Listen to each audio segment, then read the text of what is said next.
bonsoir à toutes et à tous et bienvenue sur Radio Diagonale, votre web radio 100% rouge et blanche et 100% désillusion pour ce nouveau débrief de la quatrième journée de Ligue des Champions, l'AS Monaco qui recevait au Stade Louis II la grande équipe du FC Bruges et l'AS Monaco qui se sera bien battu pendant 12 minutes avant finalement de sombrer complètement et d'encaisser deux premiers buts par Hans Van Aken aux 12 et 17e minutes, puis un troisième de Wesley malgré une défense assez impressionnante de Camille Glick. Et en fin de match, c'est Ruud Vormer qui clôturera le score, donc une désillusion, une nouvelle désillusion, une défaite 4-0. Et pour m'accompagner ce soir, je serai avec Boris. Salut Boris. Salut Rob, mais c'est... Ah, mais je croyais que c'était l'Inter Milan ce soir en face. Parce que j'ai vu la couleur des maillots et je croyais que c'était l'Inter, c'est pour ça que le score m'a pas trop choqué.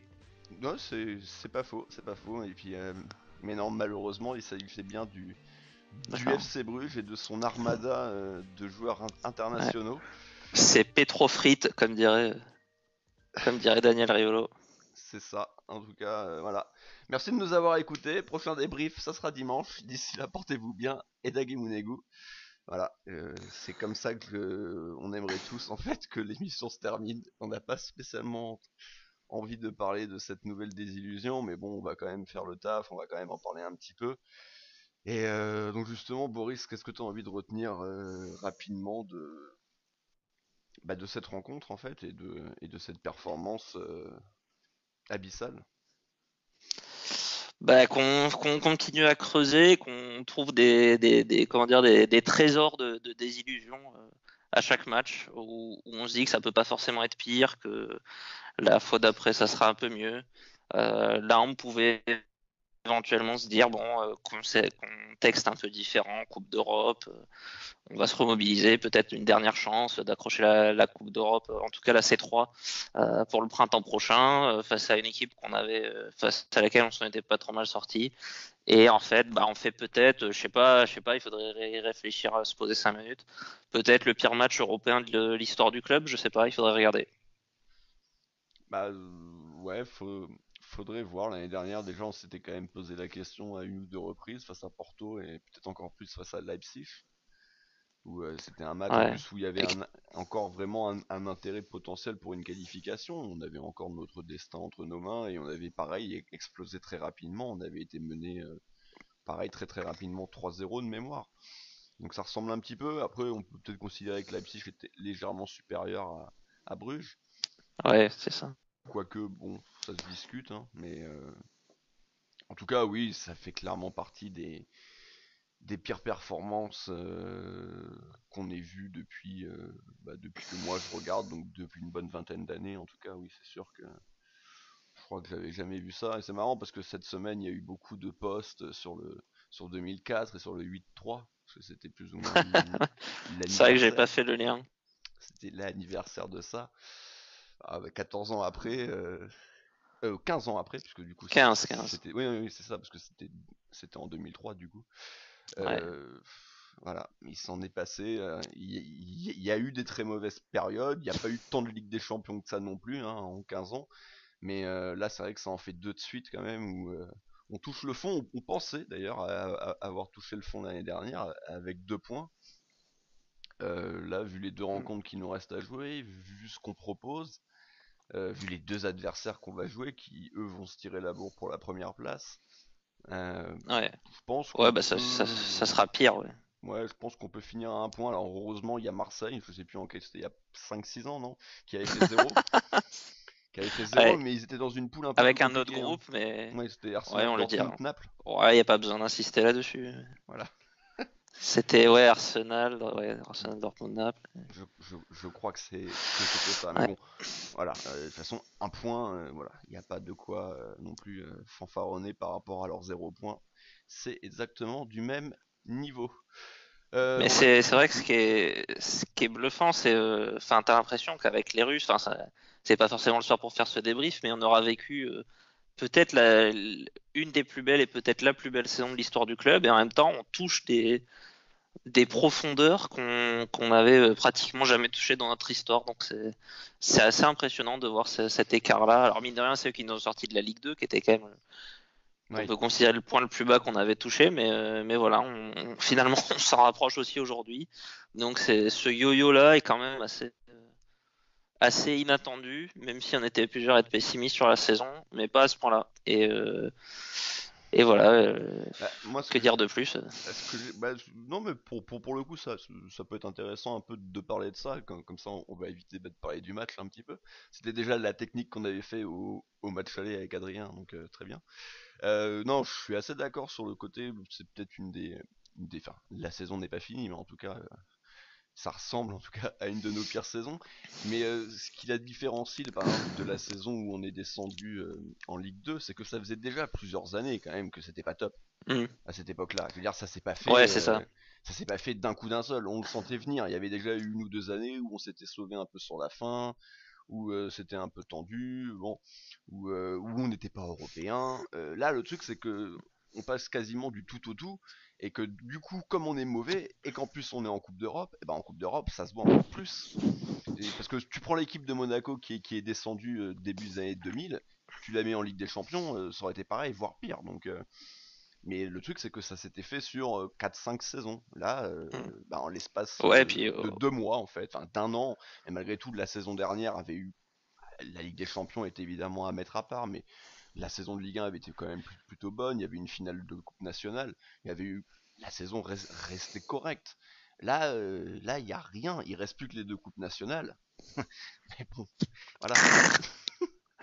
ouais, ouais. Ouais, enfin, il reste surtout le championnat Oui, bah oui. et un maintien assuré, quoi.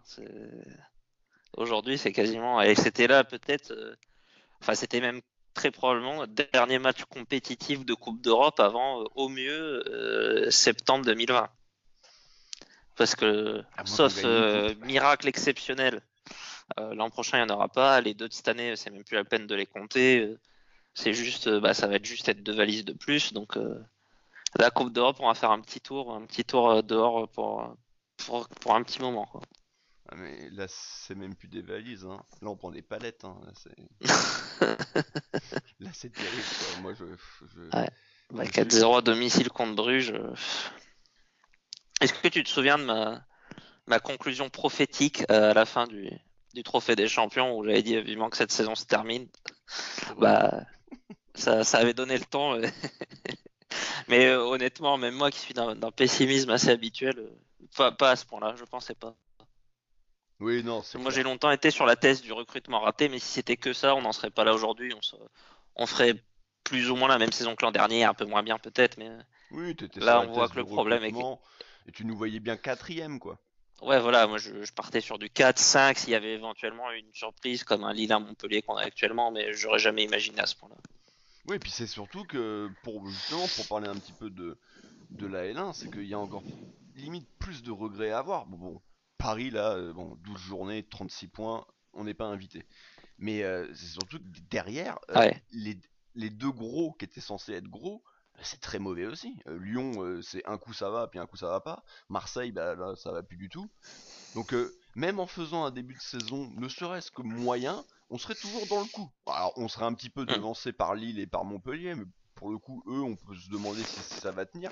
En tout cas, on serait toujours dans les clous de Lyon et Marseille. Mais là, on est tellement à la rue que non, que bah, on en profite même pas. Si là on était 2-3 ans en arrière, bon, enfin évidemment 2 ans, mais même l'année dernière, on serait largement second et Marseille et Lyon seraient très très loin.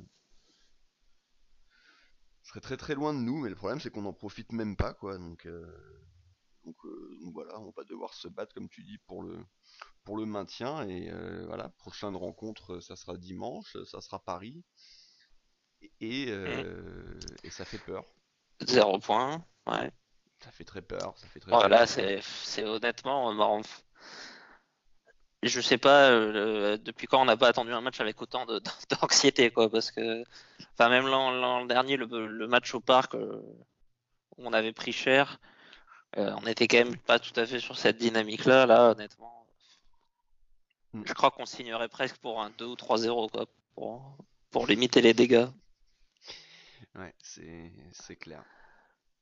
C'est clair. En tout cas, maintenant, voilà, on va quand même parler un petit peu de la rencontre, Boris. C'est donc la composition d'équipe. Donc c'était un 4-3-3 a priori qui était aligné par Thierry Henry, Mhm. donc avec Benaglio dans les cages, Sidibé, Glick, Jemerson, Barreca, Tielemans, Aïd Benasser et Chadli pour le milieu de terrain, et enfin un trio offensif composé de Diop, Silla et Falcao. Déjà, bah, ce qui ressort assez vite, c'est que bon, évidemment, on a énormément de blessés, donc Thierry Henry est toujours un peu obligé quand même de modifier son équipe constamment et même le schéma de jeu en fait. Ouais, bah on a des blessés et des nuls. Du coup, ça aide pas, comment dire, à construire une équipe. Moi, je me souviens avoir notamment pas mal pesté sur le fait d'avoir Tillmans et Chadli alignés.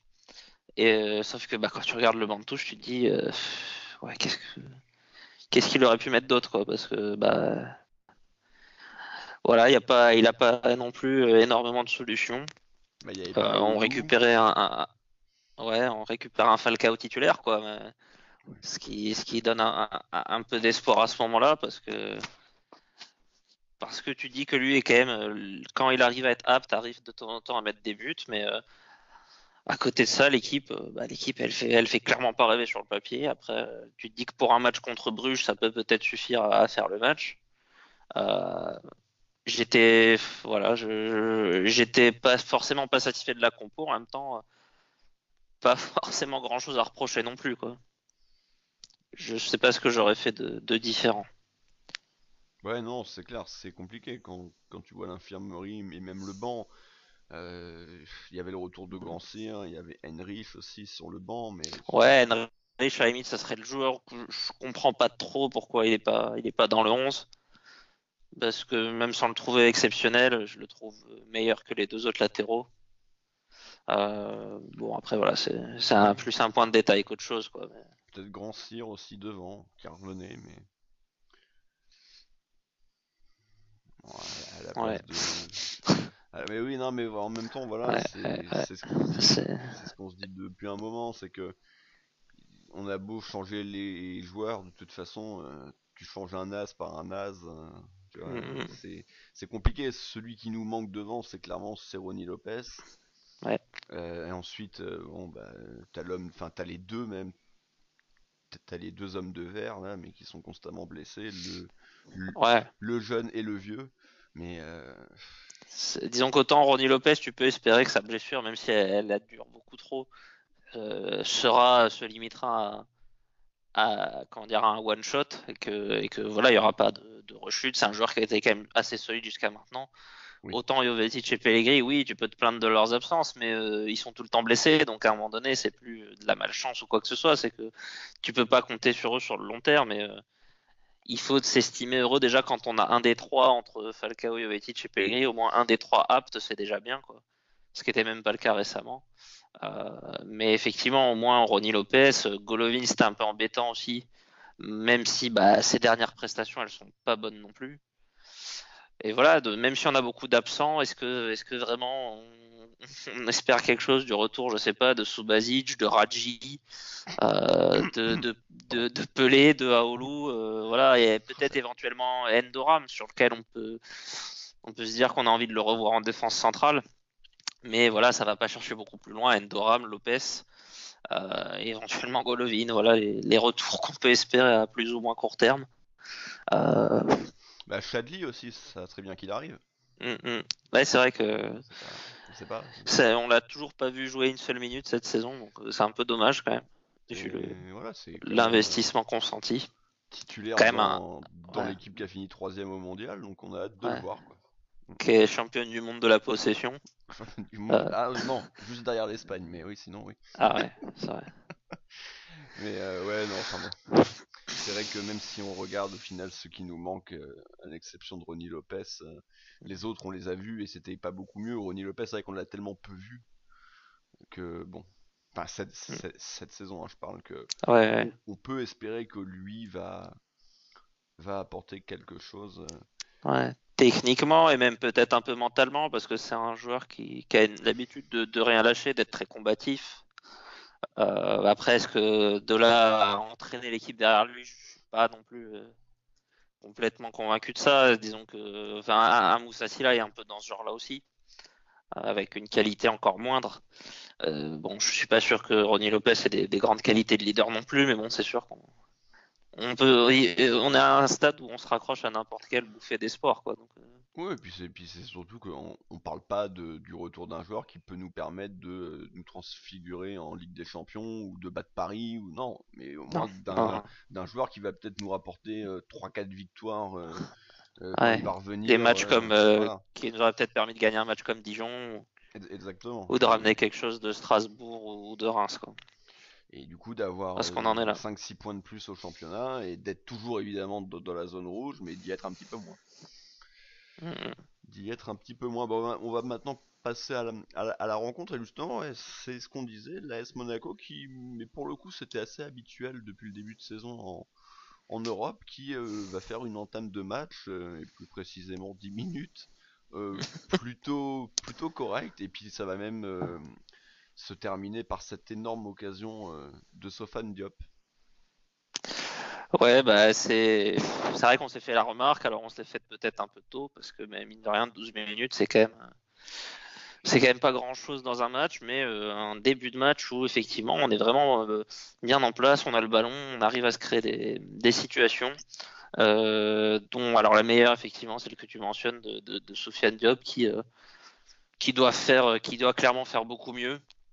Euh, qui doit marquer hein, tout simplement sur cette situation Oui. de quasi un contre un face au goal. Il y a une bonne occasion de Falcao aussi quelques minutes plus tôt. Alors c'est pas forcément un raté de sa part parce que euh, La tête. comment dire ouais ouais c'est déjà entre guillemets il réussit déjà bien son coup en prenant le dessus sur son adversaire, il la met un peu à côté.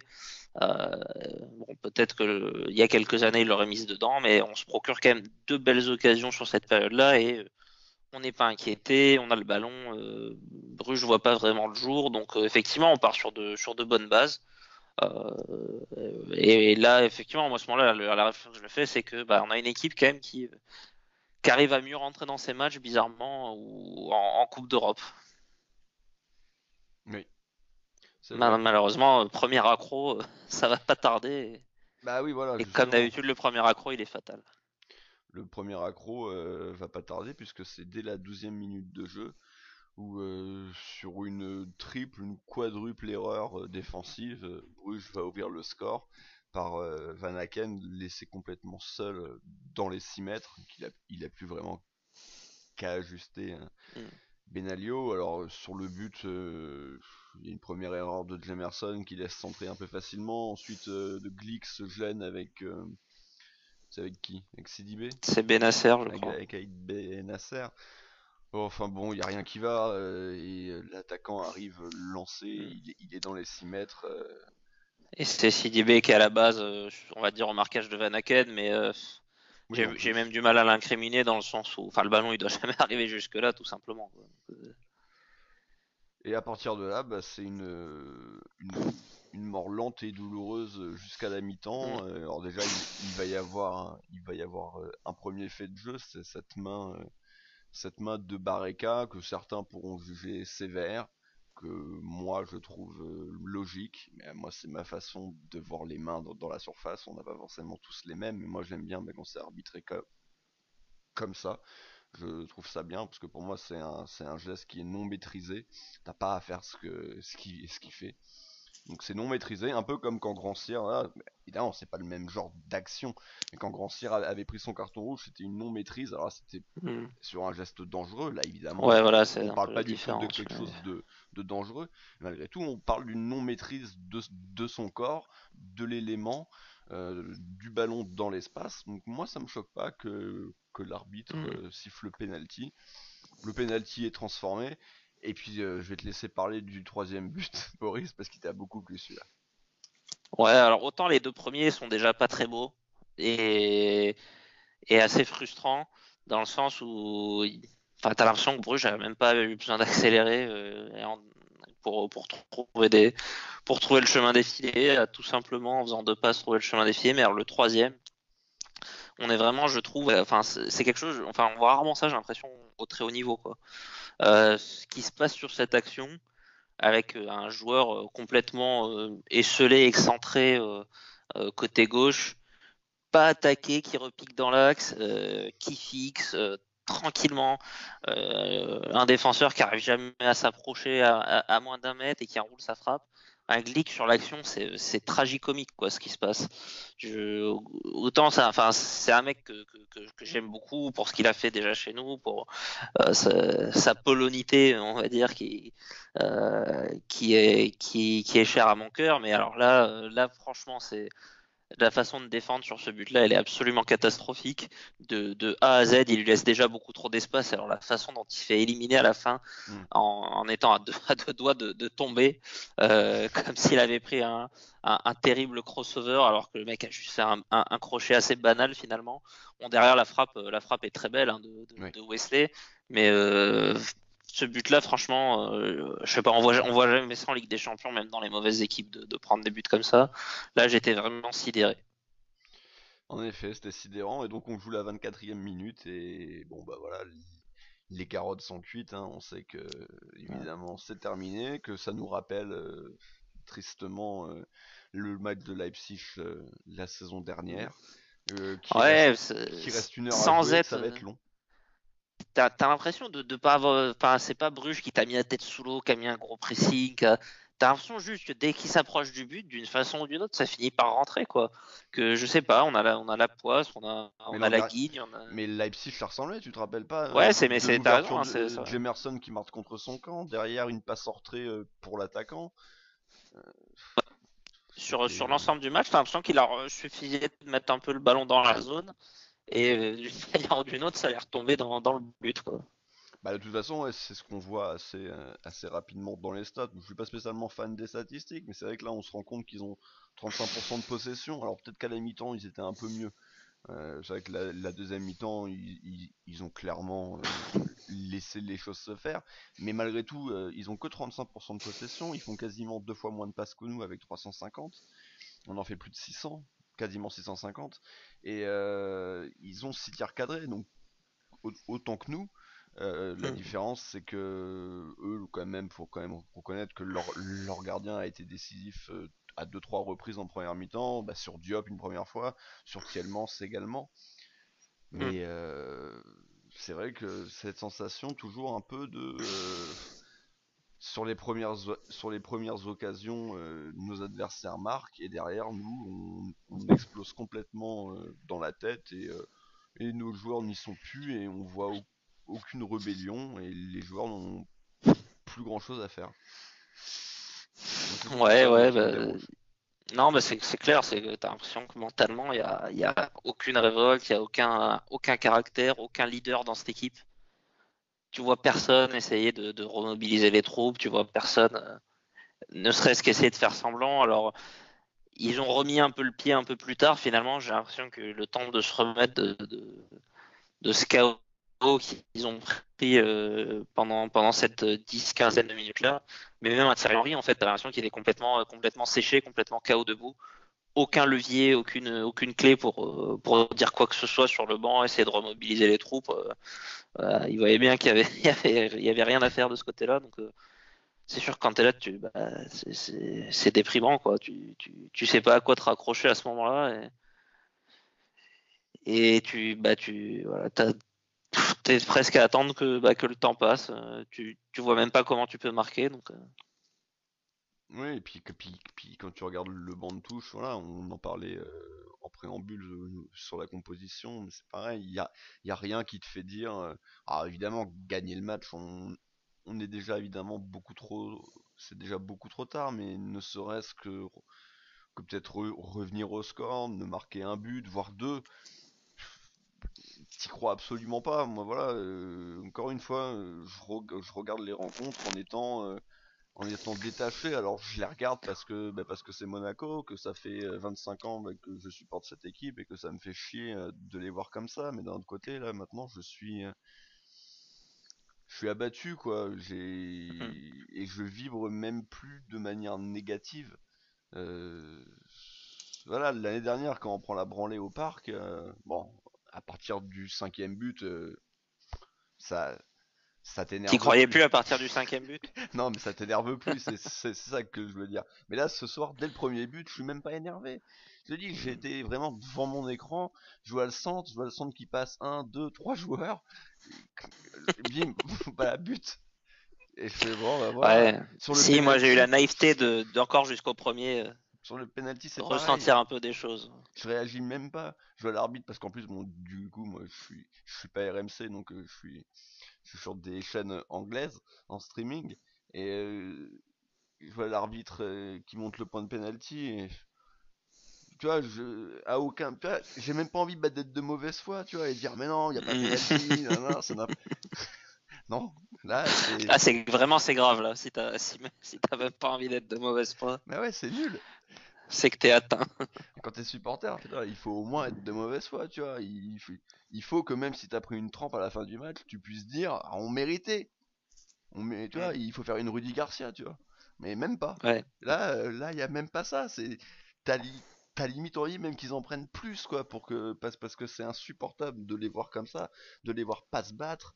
Parce que être mauvais, perdre des matchs, ok, ça arrive, mais merde, tu regardes la composition de l'équipe qu'on a. Alors certes, on a une équipe beaucoup moins forte qu'il y a 2 ans. Certes, elle est un peu moins forte que l'année dernière. Mais merde, elle mérite pas non. Enfin, on devrait quand même pas être en Ligue 1 avec 7 Non. points et en Ligue des Champions, on prend 4 à domicile par Bruges. On a quand même beaucoup d'internationaux. On a quand même quelques stars. Bon, on en a une en l'occurrence, mais elle commence un petit peu à être sur la jante. Mais bon, on en a quand même une. On a un champion du monde.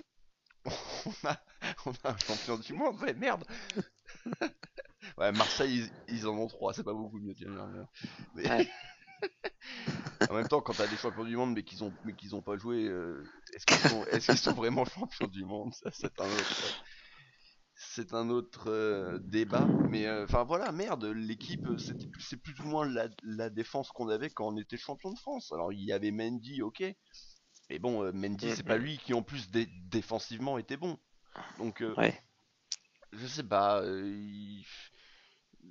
Voilà, sur le début de saison, on se disait mais Golovin va arriver, Golovin va arriver. Oui, bah Golovin il est arrivé, Golovin il change absolument rien. Et s'il avait été là ce soir, ça aurait été pareil. Et là, bah là, on se dit Ronny Lopez parce que Ronny Lopez, malgré tout, on a un vrai backup sur lui. Il nous a fait 6 mois l'année dernière exceptionnel, qui nous a permis d'être second et d'aller en Ligue des Champions. Sans Ronny Lopez, on aurait fini quatrième. Mais est-ce que On se dit surtout, je crois, on se dit surtout le mercato d'hiver, hein, parce que Ouais, et on se dit aussi Mercato d'hiver, c'est vrai, peut-être qu'on refera l'émission que vous aviez fait cet été à se demander qui pourrait être une bonne pioche, mais c'est beaucoup plus compliqué. Déjà qu'au Mercato d'été, euh, tu peux rêver à certains joueurs, certains rêvaient de Nengolan, par exemple, ou de Lucas Digne.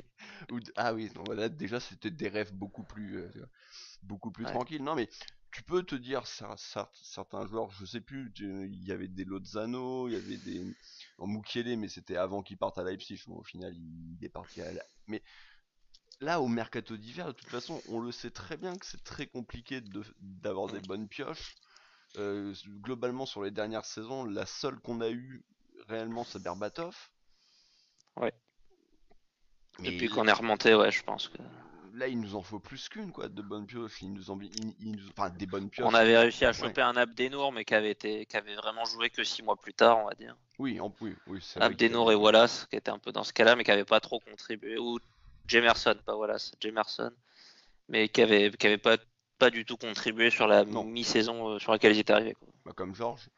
Ou le peu qu'on avait vu était d'ailleurs assez mauvais pour le. Oui, mais c'était comme Georges, c'était l'année du titre hein, où on l'avait signé. Il avait joué un ou deux matchs. George. Ouais, Ah milieu bah, gauche. ça fait partie des Ouais. mercatos d'hiver. Non, donc c'est pour ça. Là, il nous faut au moins 3 codes pioche intéressantes, un petit peu sur toutes les lignes. Il va surtout falloir, ça sera Mm. peut-être encore plus la priorité, dégraisser complètement.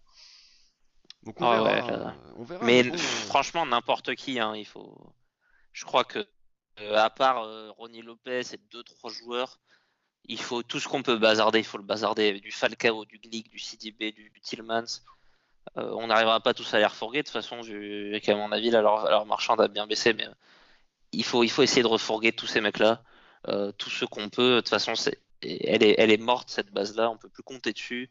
Il y a plus rien à faire avec ces mecs-là. Donc, et essayer d'avoir au moins un joueur par ligne. Et encore, on sera sûrement loin du compte, mais deux trois mecs qui peuvent changer un peu le mindset de l'équipe. Mais très très très compliqué au mercato d'hiver d'avoir ce genre de joueur, comme tu l'as dit. Donc, c'est un espoir, mais c'est un fol espoir, quoi. Et puis le mercato d'hiver, c'est pas tout de suite. Non, Il reste deux 7 mois. journées. Il Ouais. reste 7 journées de Ligue 1. Dans ces 7 journées, il y a Montpellier, il y a Paris, il y a Nice, il y a Lyon. Et les Mm. trois autres, c'est Caen, Guingamp. Bon, ça Amiens. sera. Et Amiens, voilà. Amiens et Guingamp. Et Guingamp, ça sera le match juste avant Noël. Ça sera le match de la mort, a priori. À moins que Guingamp, là, ils viennent de changer d'entraîneur aussi. Et vu que toutes les équipes qui changent d'entraîneur ont un coup de Mm. boost, bah, évidemment, sauf nous. Donc, du coup, ils seront peut-être déjà plus relégables. Et du coup, on sera peut-être les seuls Mm. derniers d'ici là. Mais bon. Oh bon voilà, la deuxième mi-temps, on va même pas en parler parce qu'il s'est rien passé. Bruges nous a laissé jouer à la baballe et n'en faire absolument rien. Si on peut quand même rapidement parler du dernier but parce qu'il est assez comique. Hein. Tu parlais du troisième, mais bon, une passe décisive d'un gardien, c'est bien aussi. Ouais, ah bah elle est quand même touchée entre temps. Oui, enfin, oui. Mais oui, oui, c'est. Et pourtant, moi, la réflexion que je me faisais, c'était que Bruges était quand même assez gentleman parce que je trouvais qu'à aucun moment de la seconde mi-temps, ils ont essayé de mettre le quatrième. Franchement, Ils, ils ont juste, ils avaient la classe. ils, ouais, ils ont joué la montre. Ils ont même pas essayé de se fatiguer. Franchement, je pense que les maillots, ils étaient secs à la fin du match. Ils ont eu le temps de ça. Ah Non, bah, quoique il pleuvait. Ils, les nôtres aussi, hein, parce que, ouais. a priori. Je pense qu'ils ont même pas transpiré sur la seconde mi-temps. Ils ont attendu que ça passe. Bon, mine de rien, quand on a fait le cadeau, ils sont quand même allés mettre le quatrième. Ouais, c'est Mais vrai. oui, ça, il y a dégagement du goal, il y a Barreca qui est à la rue complet sur le duel aérien, et puis derrière, il y a la maison tente. Alors, je sais même plus qui y a, d'ailleurs, Tillman et Et Touré Touré, dans le ouais, coup, c'est ça. et qui lance en profondeur Former, et voilà, qui l'a conclu très bien. Mais voilà, je crois que même le Real a été surpris. Le réalisateur, il rate les trois quarts de l'action parce que c'est catastrophique. Voilà, c'est à l'image du match, c'est à l'image de la saison. Voilà. En fait, même les moments où il y a un peu de combativité, dès qu'il y a un truc un peu compliqué, une prise de décision à faire, t'as l'impression que c'est toujours la mauvaise décision qui est prise. T'as l'impression que les cerveaux sont complètement inhibés, complètement paralysés. Mm. Et que les exécutions sont complètement ratées. Et c'est le nombre de passes qu'on a fait en touche dans le match, même on reviendra peut-être. Moi, un joueur que j'aime bien, c'est Sofiane Diop, mais même lui, après son occasion ratée, il a tout raté pendant un petit moment. Alors, il tente des choses, mais tout est fait à contre-temps, tout le temps. Voilà, dans les têtes, c'est très très très dur. J'espérais que Thierry Henry pouvait changer ça. Maintenant, c'est un espoir qui est bien mort parce que cet électrochoc, s'il n'a pas eu lieu maintenant, l'électrochoc de toute façon, le tournant qui est raté, je pense, c'est l'enchaînement Strasbourg-Bruges-Dijon en gros quoi. Ouais. On est ressorti de cet enchaînement avec deux nuls, une défaite et pas beaucoup plus avancé. Voilà, entre temps, tu vois ce qu'Alilodi qui a pu changer à Nantes, Ouais. ce qu'avait pu changer le changement de coach aussi à Bordeaux. Alors eux, c'était pas pour les mêmes raisons qu'ils avaient changé, mais là, voilà, l'électrochoc, qui était un des derniers espoirs, c'est foutu aussi. Donc, voilà. Ah bah, on sait jamais, l'électrochoc, ça sera peut-être Nice, Dortmund, Lyon. Pardon. On peut y croire. Enfin bon, voilà, on va pas faire les perfs individuels. Voilà, Il y a ça sert à le rien. match le match à Lyon, j'ai vu qu'il était à 13h pour le marché asiatique. Alors peut-être que Falcao va sortir le grand jeu Oui, bah écoute, ouais, on ne peut que pour espérer ça. aller choper un gros contrat en Chine. Ouais, sauf que Lyon, quand même, sur les dernières saisons, ça nous porte rarement chance, quoi. Hmm. Même l'année du titre, il y avait eu un bien et un pas bien, donc on Ouais. verra. On verra, on verra. Voilà, donc j'ai dit, hein, pas de perf individuelle, ça sert à rien. Ils ont tous été nuls. Il y en a aucun qui se bat. Ils ratent. Techniquement, c'est catastrophique. Tactiquement, il n'y a pas grand-chose. Mentalement, Mentalement, c'est c'est le néant. l'enfer. Dans l'implication, c'est le néant. Non, mais on dirait, voilà. Enfin, c'est, c'est catastrophique. Voilà, il n'y a pas grand-chose d'autre à dire. J'ai même pas envie de te demander, mais il n'y a pas de top évidemment. Mais juste aller quand même, on va se faire un petit plaisir. S'il y en avait un vraiment à mettre en dessous de tout, le flop. En dessous, Bah le flop, non, bah le top. De toute façon, je vais pas te demander un top à un mec à qui tu mettrais 3 quoi. euh, le, le flop, bah, ça se jouera entre Glick et Jemerson. Je sais pas, j'ai du mal encore à les différencier. Peut-être Glick quand même, parce que sur le premier et le troisième, il a même réussi à se blesser. J'arrive même pas à être déçu de sa blessure, parce que je me dis de toute façon, du niveau actuel, on peut mettre Touré, on peut mettre Badiachil, on peut mettre Panzo. Je suis pas sûr qu'on y perde forcément au change. Ouais. Bah, allez, il est quand même collector sur le troisième but de Ligue, donc Mm. ouais, un Oui, je suis. négatif, je ressortirais lui. Bah, alors, je viens juste d'y repenser, Barika, c'est un sacré clodo aussi. Je sais pas où on allait chercher entre 104 la part, il n'y a plus rien de bon. Il est quand même. Bah, je sais pas d'où il sort. Équipe d'Italie, c'est pas pour tout de suite, à mon avis. Et je préfère quand même Henrich. Ouais. Ok. Bon bah voilà. Voilà qui conclut ce débrief. Et donc il restera encore malheureusement deux débriefs de Ligue des Champions, deux débriefs qui risquent d'être terribles. On est obligé. Bah écoute, je sais pas, moi c'est bon là, Ouais. je m'en suis tapé trois sur les quatre, je vais peut-être un peu laisser ma place là. J'en ai, Ouais. j'en ai un peu marre de la Ligue des Champions. Ouais, il y a des tirs il y a des tirs au flanc. Ouais. Va falloir un peu suivre.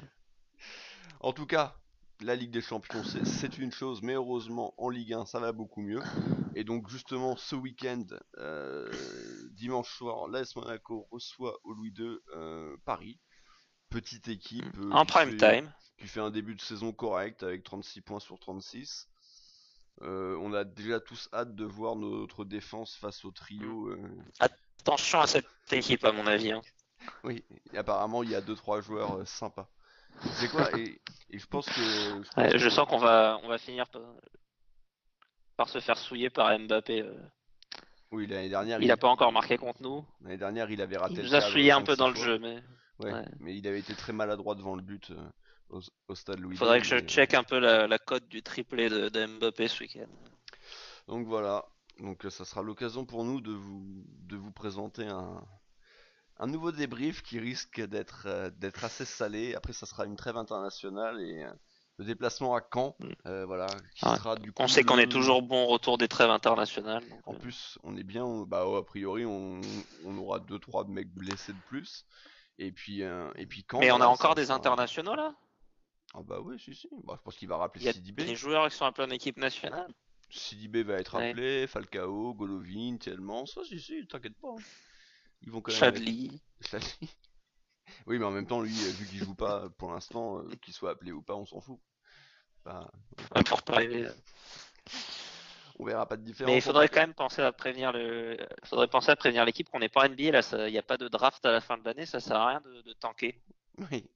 Et bah, c'est surtout il n'y a pas de draft, c'est une chose, mais c'est surtout qu'il y a une descente. Ouais, il y a une descente. C'est pas une ligue fermée. La vraie différence, elle est là, hein. C'est que la draft, à la limite, tu peux avoir un premier choix et puis te retrouver avec un tocard, mais au moins, même si tu as fini dernier, bah, tu restes. Ouais. Nous, voilà. Nous, il y a un vrai risque, c'est de descendre. En tout cas, voilà, Puis nous, on a déjà merci. les meilleurs jeunes d'Europe, donc on s'en fout Mais d'ailleurs, de oui, non, drafter. mais justement, d'ailleurs, les meilleurs jeunes d'Europe, eux, Ah ouais, ils ont 9 points, hein. Ah bah, ils ont gagné en Youth League. ils ont encore gagné. Ils avaient perdu le premier match. Bon, du coup, on s'était tous un peu foutu de leur gueule parce que, bon, tu te dis, t'as les meilleurs jeunes d'Europe et dès le premier match, tu perds. Depuis, c'est beaucoup mieux. Donc, ils sont premiers du groupe, je crois. Ils ont 9 points. Bon, voilà. Bon, pas pour autant bah, que je la regarderai, hein, mais bon. Hmm. Voilà, c'est bien. On s'en branle, hein. Il faut bien qu'il y ait un petit peu de positif à l'AS Monaco parce que sinon, Il n'y a pas grand chose. En tout cas, voilà, merci Boris, merci de m'avoir accompagné pour ce débrief. Le prochain débrief, donc comme je vous l'ai dit, ça sera dimanche. Alors, on verra, ça sera peut-être en live. De toute façon, vous serez mis au courant sur Twitter dans la journée de dimanche. D'ici là, portez-vous bien. Ne vous ouvrez pas les veines. Portez-vous bien. Le suicide n'est pas une solution. Voilà. Et David Mounegou. Et bisous.